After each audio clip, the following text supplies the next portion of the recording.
le petit kit mal aussi. Donc bon, il va avoir le droit à tout ce qui est prise de diagramme, squish, même si bon, la culasse mal aussi sans décompresseur, mais en diamètre 40. Bon, tant pis. Hein. Je l'ai récupéré, il tournait déjà avant. Puis bon, petite taux de compression aussi. Donc bon.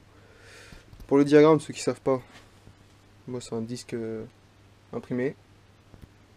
Un disque qu'on trouve globalement sur internet, qu'on a imprimé sur un CD. Et en fait, comme on peut voir, donc ici c'est un graisseur, ici c'est le graisseur, et là c'est les deux transferts arrière.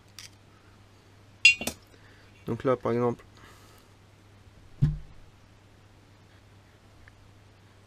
faut se mettre juste pile poil quand c'est fermé. Je suis bien à 0.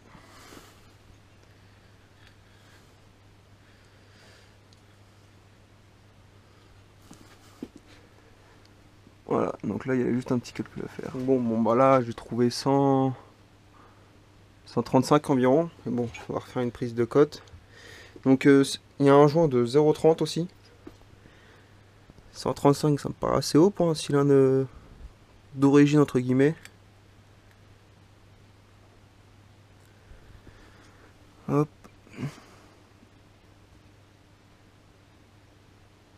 Je suis mis à 0.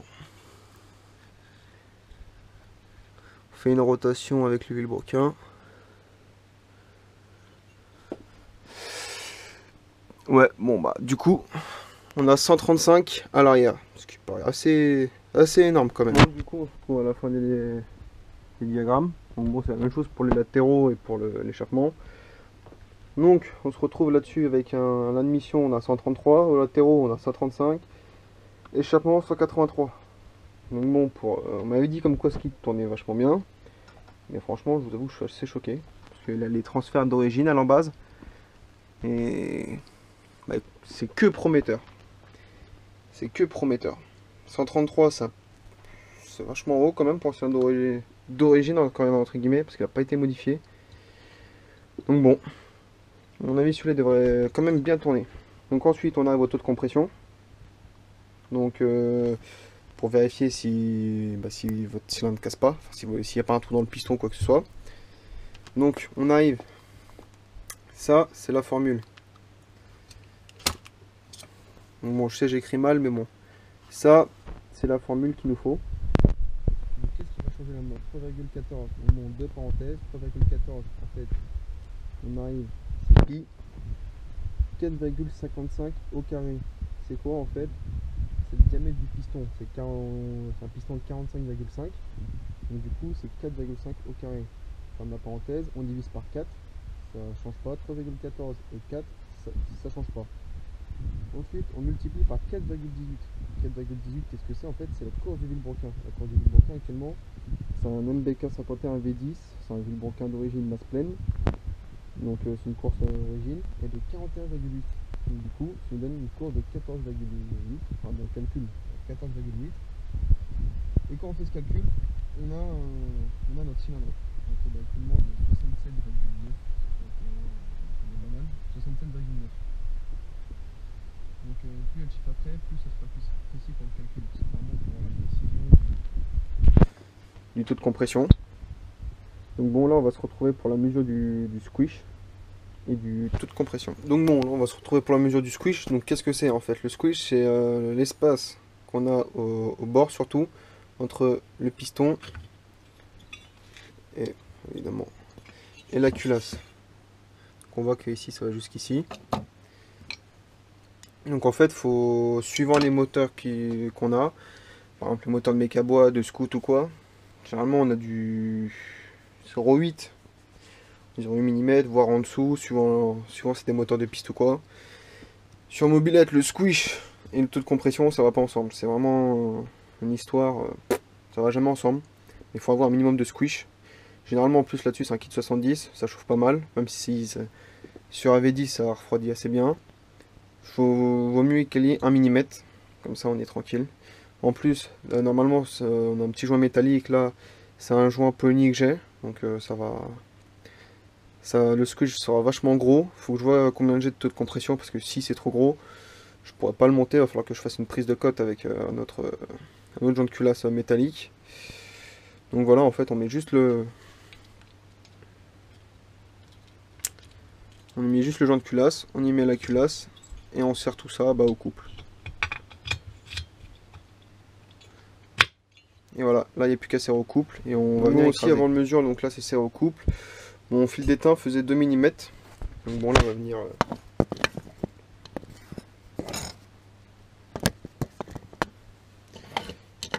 peut-être réussir à vous caler.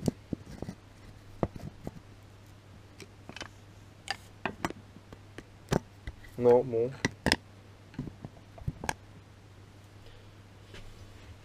Là en fait on va venir.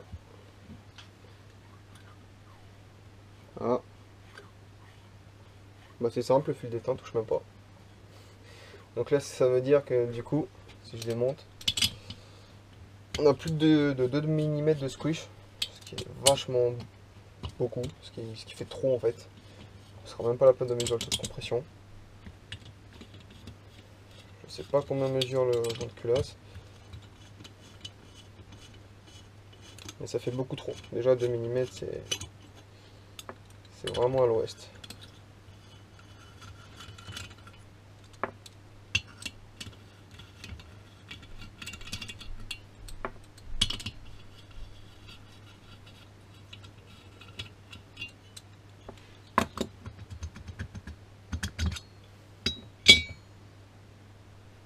Ouais non, bon bah.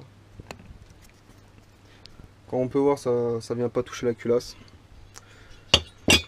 Donc bon, va falloir changer le joint de culasse parce que du coup si j'ai plus de 2 mm, parce que le joint, enfin le fil d'étain en soi fait 2 mm, mais si j'ai plus de 2 mm avec le joint de culasse qui est assez épais, c'est mort. Parce que du coup ce qu'on peut avoir c'est que du coup si ça comprime pas assez et qu'on a un squish à l'ouest, les performances seront pas trop là.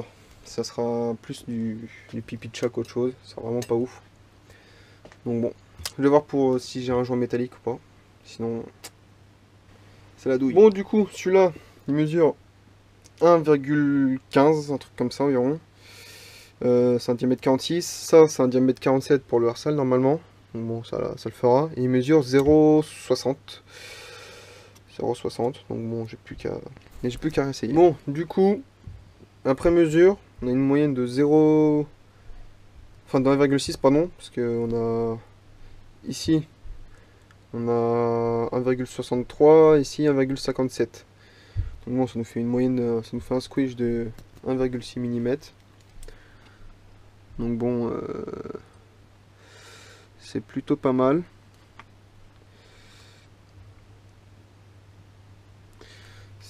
C'est déjà un peu mieux.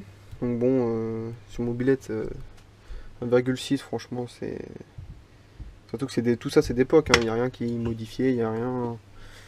Donc bon, j'ai plus qu'à prendre le taux de compression, puis à mon avis, on devrait tomber dans les clous du style 11. 11 pour le taux de compression, ça va pas trop mal. Donc pour un cylindre à air, vraiment le seuil n'a pas trop dépassé, c'est 13. On peut le dépasser, mais bon, après on prend un risque de passer le piston, de surchauffe ou quoi que ce soit. 13, c'est vraiment la limite où c'est encore bon. Pour de la balade, pour un cylindre, ça c'est un cylindre, je comptais faire juste pour de la balade. Si j'arrive à le faire comprimer 11-12, ça sera nickel. Avec un squish comme ça sera... Parce que du coup j'ai un joint de 0,3. Bon, pour mettre plus petit, ça va être chaud. Mais bon, sinon c'est plutôt pas mal, franchement. J'ai plus qu'à prendre mon taux de compression, puis je vous retrouve après. Du coup, après calcul, on se retrouve là-dessus. Donc moi je suis parti sur une base de 10 ml.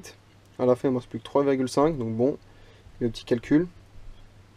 Donc ça fait 6,5, moins 1,5 puisque c'est le puits de bougie. Et ensuite là c'est le calcul. Donc ça me donne 5 ml, 5 plus la course, enfin la cylindrée pardon. Voilà, tac. Ça nous donne 72 et quelques. Redivisé par ce qu'on avait trouvé, donc c'est-à-dire 5 ml, ça comprime à 14,5. Donc bon, ça comprime beaucoup quand même.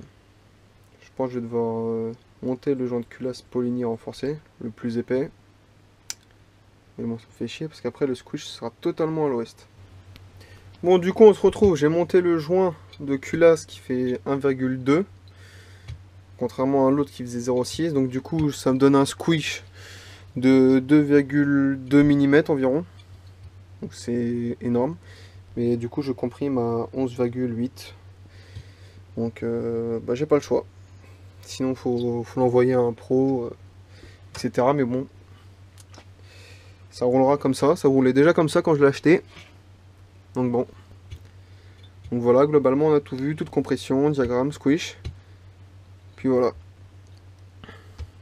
On se verra sans doute dans une, dans une autre vidéo ou quoi.